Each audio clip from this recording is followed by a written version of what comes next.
this video, we're going to be looking at an overview of the organization of the human body and specifically looking at the digestive system. So we're going to focus on, first of all, naming the different organs in the digestive system, thinking about how digestion actually occurs, like how does the body actually process the food that we eat, and then we're also going to think about enzymes and specifically how enzymes work and examples of enzymes. So let's start with looking at the organs of the digestive system. So this is a specific example of an organ system, which is the digestive system here.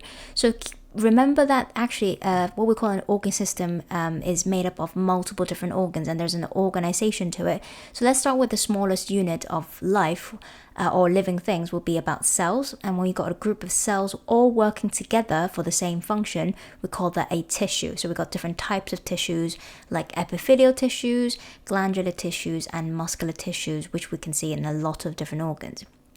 And let's say, for example, the stomach has all of those three tissues, and they all work together to make an organ. So an organ is a group of tissues working together for the same function. And when you've got multiple organs all working together for the same purpose, we call that an organ system. And obviously in the human body, you can have lots of different organ systems. And we're just focusing on the digestive system as one specific example. So let's look at the organs here. So we start from the top, and you can see on the top here we've got the mouth, and next to mouth we've got salivary glands. So the salivary glands are the ones that releases saliva, which contains enzymes to help us start the chemical digestion of food. So in the mouth, when you eat the food, you would chew it. So that's a mechanical digestion of breaking the food into smaller pieces. But then the salivary glands enzymes, such specifically amylase, can already start digesting it. We're going to look into detail about these different enzymes later on. So after food has been chewed, you would swallow it down this tube, and we call this tube the esophagus. So notice the spelling starts with an O, even though it's a silent O. So the esophagus is just a muscular tube that carries the food down all the way into the stomach. So if you can see, this tube here goes behind this triangular organ, and it goes to this pouch, and that's the stomach. So in the stomach, that's the organ that churns the food. So churning means that you're mixing the food with the digested juices, and the stomach contains acids and also enzymes to help with the digestion. More on that in a bit.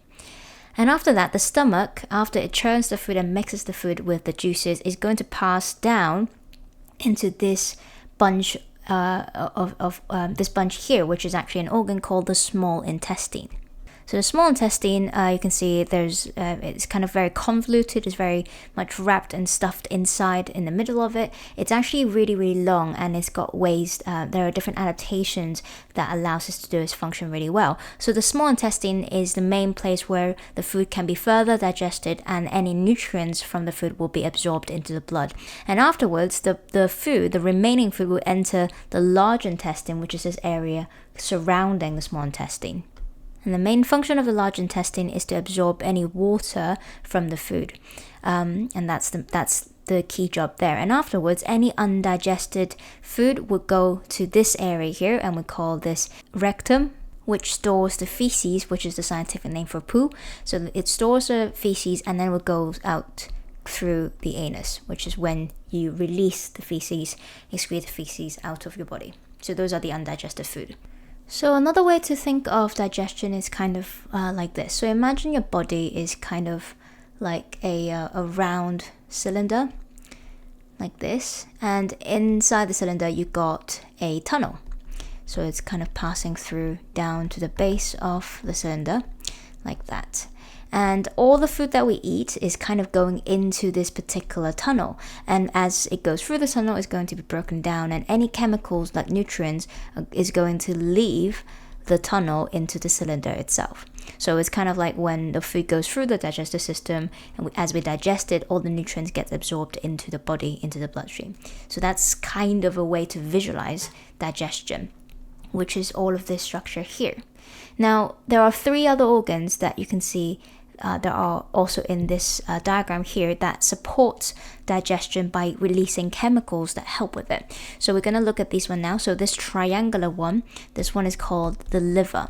Now the liver is the second largest organ in the body, and it's got about 300 different functions, so it's very, very, very important. You will learn later on in the respiration chapter a bit more about the functions of the liver, but here we're going to focus on its function in digestion. So the liver can produce a chemical called bile, and bile is not an enzyme, but it's a chemical that helps with the fat digestion. So once it's made in the liver, it will go into this green pouch that's connected to the liver. This pouch is called the gallbladder.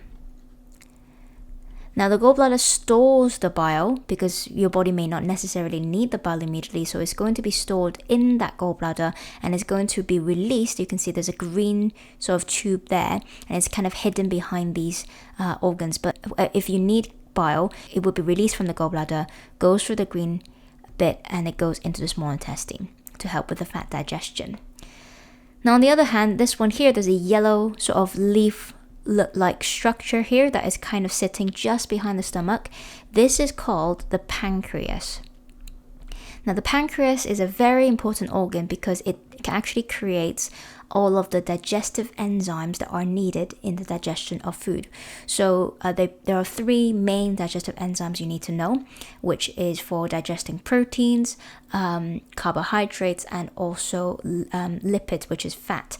So after those enzymes are made in the pancreas, they again will be released into the small intestine for digestion. So in terms of labeling and knowing what the organs, where the organs are and what they're called, this diagram here kind of summarizes it for you. So what we're going to do now is to go through this process again, but in a little bit more detail, actually looking at what each of the organ actually does, and also a bit more about the adaptations and in terms of what kind of structures they have to allow them to do their functions effectively. So this flowchart here is going to help us summarize the whole process. The boxes in the middle is kind of referring to the organs where the food will actually kind of be in, and then we've got some additional organs that we can mention a bit more on. So to start off with, we've got the mouth, which is where you chew the food. So chewing, as I mentioned earlier, is a type of mechanical digestion. So when we mean mechanical, it means that I'm physically ripping things up, which will increase the surface area, allowing more of the digestive juices to mix with it, which helps with the digestion. Now in the mouth, we've got the salivary glands. Now the salivary glands got a key function, which is to release an enzyme called amylase. Now amylase is an enzyme that specifically digests starch into simple sugars. So the salivary glands releases this enzyme into the mouth, which will help start the starch digestion. Which is why next time if you have some plain rice, don't have any other sauces with it, and if you keep chewing the white rice, after a couple of minutes, it will start to taste sweet. And the reason for that is because of the chemical digestion done by the amylase onto the starch in the rice, turning it into sugars, which is why it actually tastes quite sweet. So in the mouth, you got a combination of mechanical digestion by chewing and chemical digestion by amylase. So that's the mouth. After that, the food is going to be swallowed, and we mentioned esophagus. There are not many questions to ask about the esophagus, but you need to know it's a muscular tube that brings the food down, and it reach the stomach.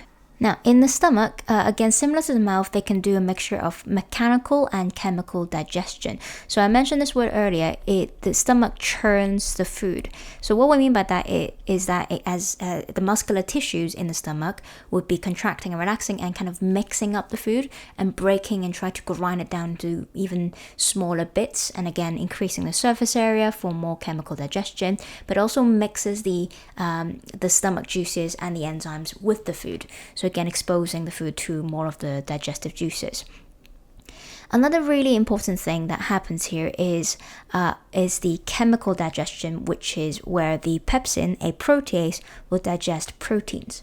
Now, generally speaking, we call enzymes that digest proteins protease, but pepsin is a specific type of protease that is found in the stomach. So they digest proteins into smaller bits, which we call amino acids.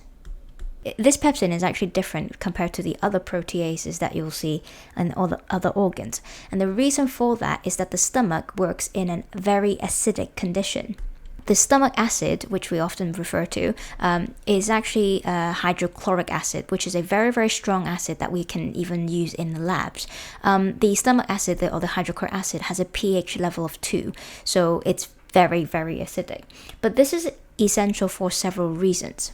So first of all, the acid in the stomach can serve the purpose of killing any pathogens in the food that we eat. So sometimes, when we do our best in making sure all the food that we eat is clean and it's well cooked, but sometimes some pathogens get mixed in it, either because of the cutlery or the food wasn't well prepared. So the acid can first of all kill some of these bad pathogens, which prevents us from getting food poisoning. So that's one of their first functions.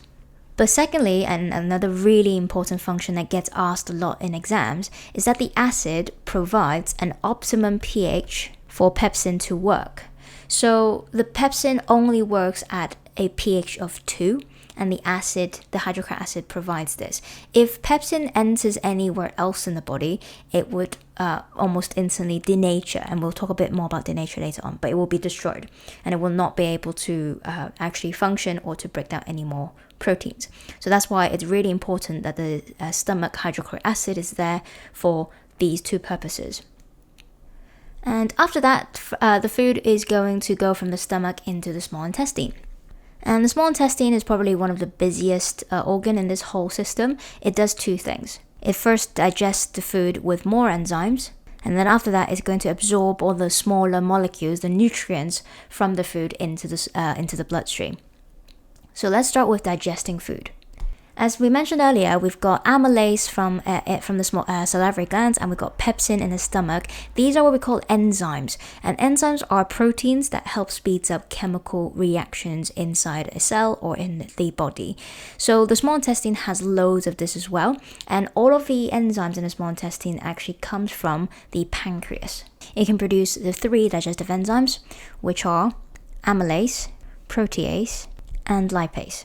So we're going to go into details about these 3 later on when I talk about enzymes, but they are all enzymes that digest the different types of nutrients that we get from our food. So amylase digests starch, and protease digests proteins, and lipase digests lipids, which is basically fat. So the pancreas would create and release these enzymes into the small intestine, which will help the small intestine to digest all of those food, and then afterwards all the products of that digestion, which are nutrients, will be then absorbed into the bloodstream. Now the question is, how else, apart from the small intestine having these enzymes to work, how else is it adapted for absorption? Now if we look into the actual surface of the inside of a small intestine, it has got lots and lots of finger-like projections, and those are called villi, or villus for singular form. So it kind of looks a bit like this if we look on the surface of the small intestine. So there are finger-like projections. So these villi, what they do is that they will massively increase the surface area of the small intestine. So because there is a much higher surface area, that means that they can absorb the nutrients much faster. So this could be done by either diffusion or by active transport. So by increasing the surface area, because they have villi, you would absorb the nutrients much faster. So that's the other bit about absorption. One thing I forgot to mention actually is a little bit more about lipase, so we'll go back to this one now. So the pancreas I mentioned releases all of these 3 enzymes, but in particular we need to think a bit more about lipase, or lipids in general. Now, for starch and proteins, they're generally quite water soluble, so they're happy to stay inside the small intestine and then be digested, that can happen quite easily. However, lipids, which are oils and fats, they generally don't mix with the water that well, so they form these large oil drops, which makes it a lot harder for the lipase to digest them. It will happen, but it will just take a much longer time. So if we look at this example here, imagine that I have this large oil drop, and if this large oil drop is like that, I need to have this many lipase enzymes kind of surrounding it and then taking their time to digest their way into the center of it. That's going to take a long time. However, if I can actually break it down, break that large oil drop into tiny droplets, that means I can massively increase the surface area, which means that there are more lipase enzymes working all at the same time. So it's still lipase working, but because there is a much larger surface area, there is more lipase working instead. So for example, we could say that with a large oil drop, it will take 10 lipase enzymes to, it will only allow 10 lipase enzymes to work at the same time, but by breaking it physically down, I could now have 100 or thousands of lipase enzymes working all at the same time. So the question is, how does that happen? And that is because of a chemical called bile. Now, bile is a chemical made by the liver and it's stored in the gallbladder. And when there is fat in the system, the gallbladder would then release the bile and it will go into the small intestine, which will then support with the physical breakdown of oils. And we call that process emulsification. So to do a brief summary about the small intestine, which a lot of things happen, after the food goes from the stomach into the small intestine, it first needs to be digested. So there are a few things that happen. So number one is that the enzymes will be released from the pancreas into the small intestine. So we've got the amylase to help break down starch, protease to help break down proteins, and we've got lipase to help break down lipids. For the lipid digestion, we can speed things up even faster by adding in bile from the liver and the gallbladder. So the bile would emulsify the fats, breaking them down into smaller droplets, which increases surface area, allowing for more lipase action. So more lipase molecules can work in digesting the fat quicker that way. And after all of that has been digested, we can then absorb the nutrients into the bloodstream so that it can be carried to the rest of the body. And the small intestine surface has villi, which are these finger-like projections that can again increase the surface area, allowing for faster absorption either by diffusion or by active transport. So that's the small intestine. After that, any remaining bits of the food will then enter the large intestine. Now, the large intestine has a very simple job. The only thing that it does is that it absorbs water. So the faster food travels through, the less water it is absorbed, and that means your poo is going to be a bit more watery. And if it's taking a long time to go through the large intestine, maybe let's say because you don't have enough fiber in your food, and that means the longer it stays in the large intestine, the more water is absorbed, the harder your poop will be, and the harder it will be for you to actually release it, which is what we call constipation. So that's the large intestine. And afterwards, any remaining undigested food will become what we call feces, and it will be stored in the rectum. And then when you're ready, whenever the body's ready, it will then be released through the anus. So this is where excretion happens, and you would excrete the feces. So this flowchart here summarized the entire process. So as a quick summary, we got the mouth, which can start with chewing, which is mechanical digestion, breaking the food down, and the salivary glands in the mouth would release amylase, an enzyme that can start digesting starch in the mouth. After that, the food is swallowed and it goes down the esophagus into the stomach. And in the stomach, it has muscular tissues to churn the food, mixing the food up with the other digestive enzymes. And it also has pepsin, which is a type of protease that can digest proteins. In order for that to happen, you need to have stomach acid, which is a hydrochloric acid. It can kill the pathogens in the food that we eat, but it can also provide the optimum pH for the pepsin to work. If the pepsin is not under acidic condition, it will be destroyed. After that, the food will be passed down to the small intestine where further detailed digestion can occur. And this is because the pancreas releases these 3 enzymes into the small intestine to help with the chemical digestion of that. And the liver also makes bile, which is stored in the gallbladder, and the bile is released in the small intestine when you have oily food, and the bile would emulsify the fat to help speed up lipid digestion. After that, all of the nutrients, the smaller molecules, will be absorbed into the bloodstream in the small intestine, and the small intestine has villi that also increase the surface area, speeding things up. After that, any remaining food goes in the large intestine where it absorbs all of the water that is available, or as much as it possibly can, and then any other undigested and unabsorbed food goes into the rectum, and we call this feces, and it's stored there until the body is ready to release it through the anus. So that's how the digestive system works together. Now, we mentioned the concept of enzyme quite a few times, so now let's spend some time looking at this one in detail. So, enzymes. Now, sometimes in exams, they might ask you to define the word enzyme. So, you can use two words to summarize this entire thing. You can call enzymes biological catalyst. Biological, which means that it is relating to the body or a cell. And this means that actually enzymes are proteins. So, these are globular proteins that works inside a cell or inside the body, and catalyst means any chemical that speeds up the chemical reaction. In this case, what we mean by that is it's a protein that can speed up chemical reactions in a living being. Now, the body has like many different types of enzymes, and it's literally found everywhere. But in this chapter, we're only going to look at the 3 types of digestive enzymes. So we're referring to enzymes that are responsible for breaking the food down chemically to release smaller molecules for absorption.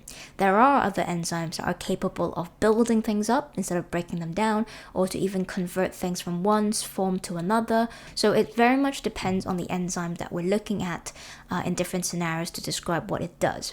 But in this chapter, we're just focusing on the 3 digestive enzymes. Now, we also need to be able to explain how enzymes work. So the best way to explain this is by what we call the lock and key model. So lock and key, imagine you've got a lock to your door. You would have a specific key that fits into that lock.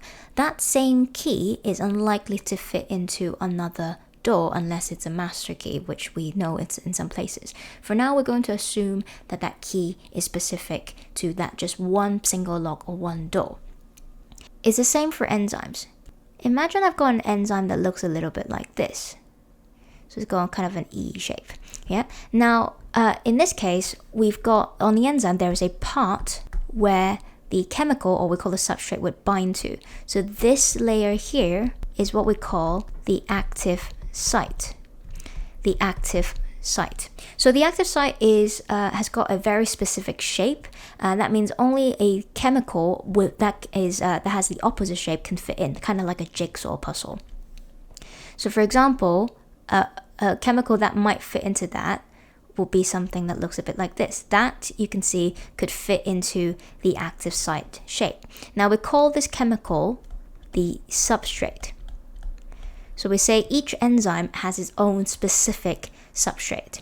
So let's say here is another particular substrate, but you can see the shape of this is not going to fit into the actual active site. So therefore, this substrate is not the correct specific one for this particular enzyme, whereas this substrate can bind to the active site perfectly. So that's what we mean by a specific key can fit into this specific lock. And you can't have different keys for the same lock. Now we got a word to describe the shape of the active site. We call this complementary. So a complementary shape, active site, or complementary substrate means that it's got the opposite shape. Not the same shape, because if it's the same shape, it won't overlap and it won't actually get into the specific ridges, but it's opposite, kind of like a jigsaw puzzle. So we say the enzyme has a specific and complementary active site, which would bind to the specific substrate. And each enzyme has its own specific active site for its own specific complementary substrate. There are different scenarios where this active site can be destroyed, right? If this active site is destroyed and deformed, then even though you got the correct substrate, it's not going to bind to it. So when I say an enzyme is deformed, it can, let's say in this case, it might look something like this. So this is what happens. So the active site, the specific active site, is no longer visible in this particular enzyme here.